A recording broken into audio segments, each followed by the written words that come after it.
माता का हृदय। माधवी के पति की 22 साल पहले मौत हो गई थी। उसके पास कोई धन दौलत नहीं थी और संपत्ति के नाम पर सिर्फ एक बेटा था, जो इस वक्त जेल में बंद था। अपने उस घर में वो अकेली पड़ गई थी और उसके आंसू तक पहुंचने वाला कोई नहीं था। माधवी ने बड़ी दुख तकलीफों को झेलते हुए अपने बच्चे को पाल पोस कर बड़ा किया था। अगर माँ बेटे को जुदा करने वाली मौत होती, तो माधवी सब्र कर लेती और उसके मन में किसी के लिए क्रोध न होता, लेकिन उन्हें जुदा करने वाले तो कोई और थे, जिनके अत्याचार को सहना उसके लिए मुश्किल हो रहा था। माधवी के मन में बार बार उन स्वार्थियों से बदला लेने का विचार घूम रहा था। माधवी के लिए उसका बेटा ही सब कुछ था, जिसे देखकर ही उसे जिंदगी में आगे बढ़ने का हौसला मिलता था। माधवी का बेटा सुंदर होने के साथ ही बहुत होनहार भी था। माधवी ने उसकी अच्छी परवरिश की थी। उसकी गली के सारे लोग उसके बेटे की तारीफ करते नहीं थकते थे और यहाँ तक कि स्कूल के अध्यापक तक उस पर जान छिड़कते थे। माधवी के बेटे का नाम आत्मानंद था। आत्मानंद से दूसरों की दुख तकलीफें देखी नहीं जाती थी और लोगों की मदद करने के लिए वह हमेशा तत्पर रहता था। उसे देखकर कोई सोच भी नहीं सकता था कि वह कोई अपराध कर सकता है। माधवी भी यही सोचकर तड़पते हुए दिन काट रही थी कि आखिर उसका क्या अपराध था। आत्मानंद में गुणों का भंडार था। वह साहसी, निस्वार्थ और देशप्रेमी होने के साथ साथ कर्तव्य का पालन करने वाला इंसान था। साथ ही वो राजनीति में रुचि रखता था। वो बेबाक था और अपने राजनीतिक लेखों की वजह से सरकारी कर्मचारियों की नजरों में आ गया था। पुलिस भी उसकी हरकतों पर नजर रखती थी। पुलिस बस एक मौके की तलाश में थी, ताकि वो उसे जेल की सलाखों के पीछे डाल सकें। जिले में पड़े एक डाके ने उन सभी लोगों को आत्मानंद को फंसाने का अवसर दे दिया, जो उसे पसंद नहीं करते थे। डाके से तार जुड़े होने का हवाला देकर आत्मानंद के घर की तलाशी ली गई, जहां मिले कुछ पत्रों व लेखों को डाके का मुख्य कारण बताते हुए उसे गिरफ्तार कर लिया गया। अपने आरोपों को सिद्ध करने के लिए पुलिस ने कुछ और युवकों को भी गिरफ्तार कर लिया और आत्मानंद को गिरोह का मुखिया करार दे दिया गया। जिसके बाद महीने भर तक मुकदमा चला और न जाने कहां से पुलिस ने ऐसे झूठे गवाह सामने लाकर खड़े कर दिए कि कोर्ट ने आत्मानंद समेत सभी युवकों को दोषी करार दे दिया और 4 साल के कठोर कारावास की सजा सुना दी। बेटे की हर सुनवाई में जा रही माधवी ने देखा कि इंसान का चरित्र कितना नीच हो सकता है और वह अपने स्वार्थ के लिए किसी को भी हानि पहुंचाने से नहीं चूकता। अपने बेटे को हथकड़ियों में पुलिस द्वारा जेल ले जाते देख माधवी वहीं बेहोश होकर गिर गई। जिसके बाद कुछ भले लोगों ने उसे तांगे पर बैठाकर घर तक पहुंचाया। माधवी को जब होश आया, तो उसे पूरा वाकया याद आया। अपने इकलौते सहारे से दूर होने का गम उसे खाए जा रहे था, जो उसे एक पल भी चैन की सांस तक लेने नहीं दे रहा था। कोई रास्ता न सूझने पर माधवी ने अपनी वेदना को ही प्रतिशोध में बदलने का फैसला लिया और उसके बेटे की ये दुर्दशा करने वालों से बदला लेना ही अपने जीवन का मकसद बना लिया। माधवी के मन में भी प्रतिशोध की ज्वाला धधक रही थी। वह बस यही सोच रही थी कि ऐसा क्या करे कि जिससे उन अत्याचारियों से बदला लिया जा सके। देर रात तक माधवी सोचती रही कि विधवा जीवन जीते 22 साल बीत गए, लेकिन अब उसे बाहर निकलना होगा। अपने अंतर्मन से माधवी कहने लगी कि इस दुनिया में अच्छे कर्मों की कोई जगह नहीं और हो सकता है ईश्वर ने भी निराश होकर हमसे मुंह फेर लिया हो, तो ऐसे में उन अत्याचारियों को दंडित करने के लिए उसे ही कदम उठाना होगा। शाम का वक्त था। लखनऊ में एक बड़ा सा बंगला झिलमिलाती लाइटों से सजा था, जहां दोस्तों की महफिल सजी थी और गाना बजाना हो रहा था। एक और मेज आतिशबाजियों से सजी थी, तो दूसरी ओर तरह तरह के पकवान रखे थे। बंगले के चारों ओर पुलिसकर्मी तैनात थे, क्योंकि वह बंगला पुलिस सुपरिटेंडेंट मिस्टर बागची का था। बागची ने एक बड़ा माके का केस जीता था, जिससे खुश होकर अफसरों ने उन्हें तरक्की दी थी, जिसकी खुशी में जश्न मनाया जा रहा था। माके का केस जिसमें पुलिस बेगुनाह युवकों को झूठे केस में फंसाकर जेल में भर देती थी। यहाँ आए दिन उत्सव होते ही रहते थे। महफिल में रौनक बढ़ाने के लिए मुफ्त में गाने बजाने वाले, आतिशबाजियां और आधे दामों पर मिठाइयां व फल फूल उन्हें आसानी से मिल जाते थे। दौड़ धूप करने के लिए सिपाहियों की एक टुकड़ी हर वक्त उनके घर पर तैनात रहती थी। महफिल में गाने बजाने का कार्यक्रम समाप्त होने के बाद मेहमान अब भोजन करने लगे थे। दुकान से दावत का सामान ढोने वाले मजदूर उन्हें कोसते हुए वहां से चले गए थे। बस बाकी बचे मजदूरों के साथ एक बूढ़ी औरत वहां काम कर रही थी। वो बूढ़ी औरत चेहरे पर हल्की मुस्कान लिए अपने काम में मग्न थी।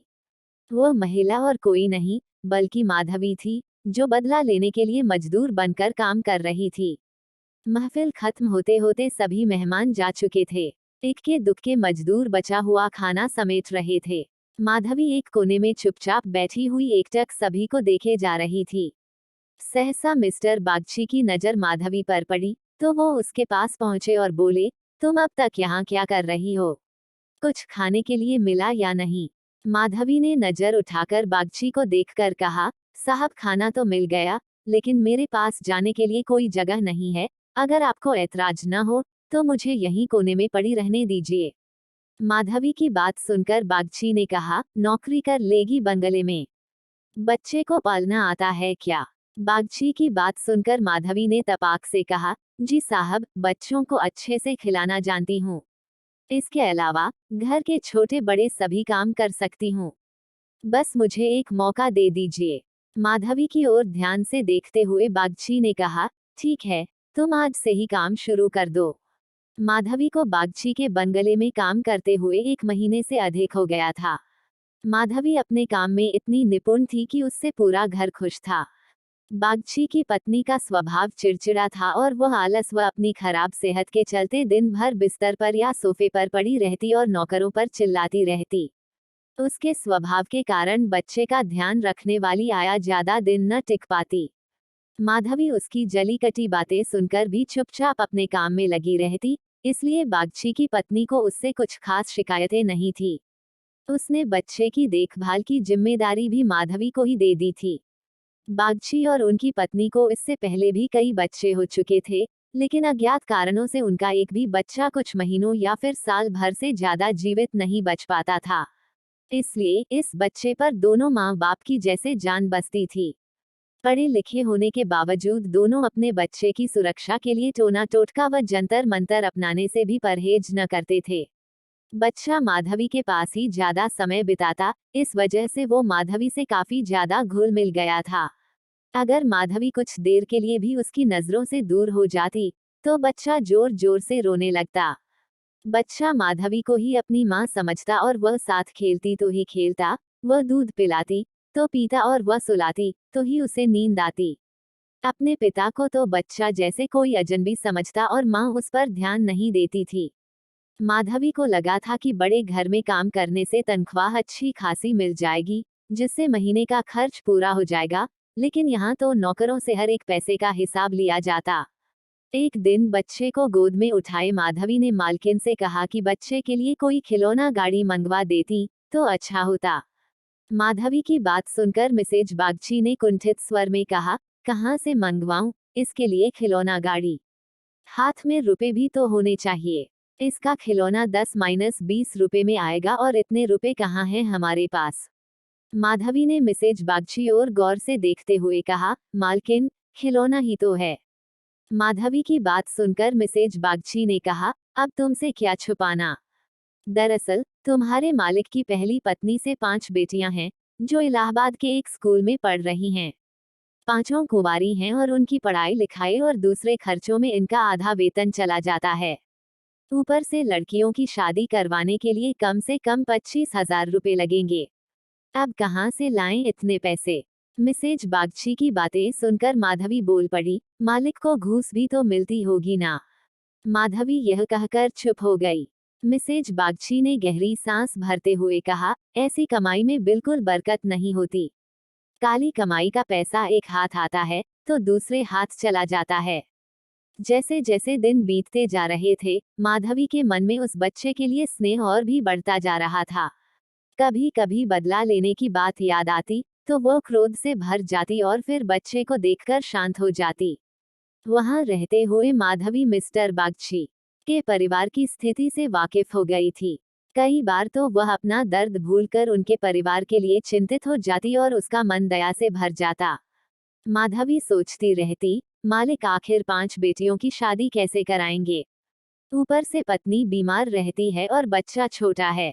जरूर उनके परिवार पर अभिशाप है, वरना इतना सब होने के बावजूद कौन दुखी रहता है? कमजोर बच्चों के लिए बरसात तो बीमारियां लेकर आती है। बरसात में उन्हें अक्सर खांसी, जुकाम और बुखार घेर लेता है। ऐसी ही बरसात में माधवी एक दिन किसी काम से अपने घर चली गई। पीछे से बच्चे ने रो रो कर पूरा घर सिर पर उठा लिया। कुछ देर गोद में उठाने के बाद मिसेज बागची ने एक नौकर को उसे टहलाने के लिए सौंप दिया। कुछ देर आंगन में घुमाने के बाद नौकर ने बच्चे को हरी घास पर बैठा दिया।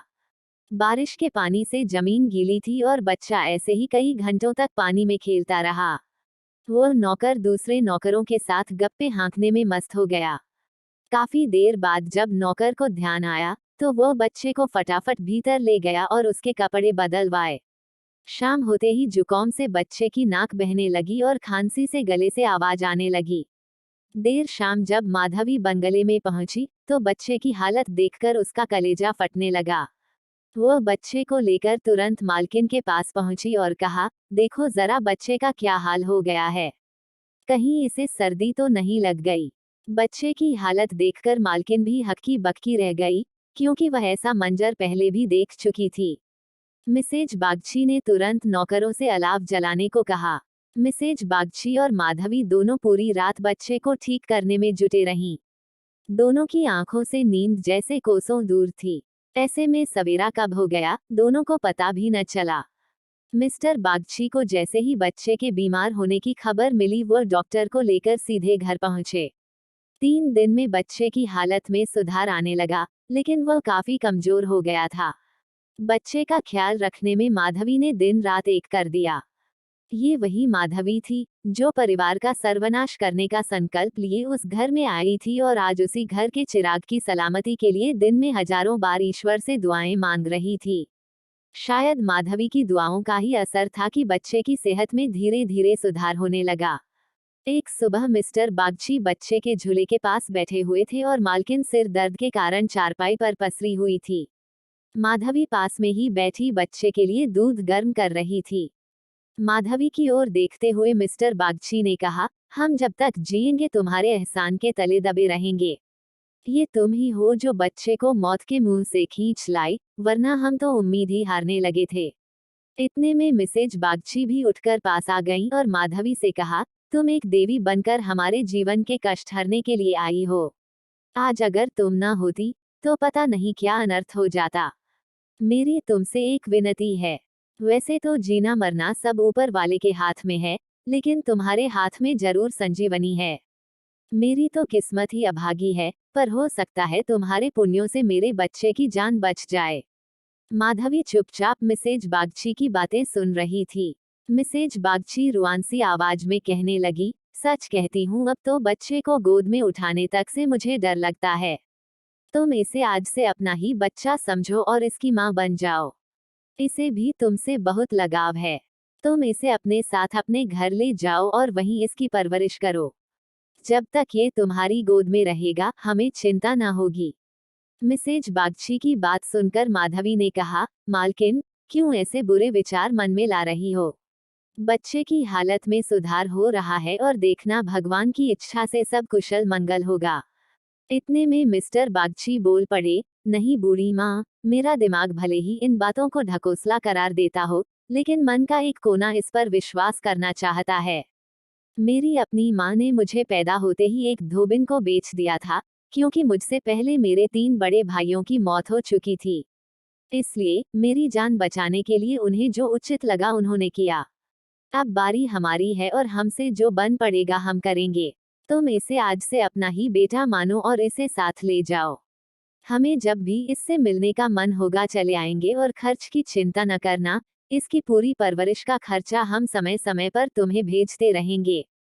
मिस्टर बागची ने कहा, मैं जिस पेशे में हूँ मुझे न चाहते हुए भी कई कुकर्म करने पड़ते हैं। झूठी शहादतें बनाकर निर्दोषों को फंसाना पड़ता है। उनकी और उनके परिवारों की न जाने कितनी बद्दुआएं मेरे सिर पर हैं। मैं जानता हूँ कि बुराई का फल कभी अच्छा नहीं हो सकता, लेकिन मैं लोभ में आ ही जाता हूँ। अगर मैं ये सब ना करूँ, तो नालायक करार देकर निकाल दिया जाऊंगा। अंग्रेजों को जहाँ 100 खून भी माफ होते हैं, लेकिन हम हिंदुस्तानियों की एक गलती भी हमें भारी पड़ सकती है। इसलिए मेरी विनती है कि हमारे बेटे को स्वीकार कर लो। माधवी को भी उस बच्चे से बेहद लगाव था, इसलिए वो खुशी खुशी मान गई।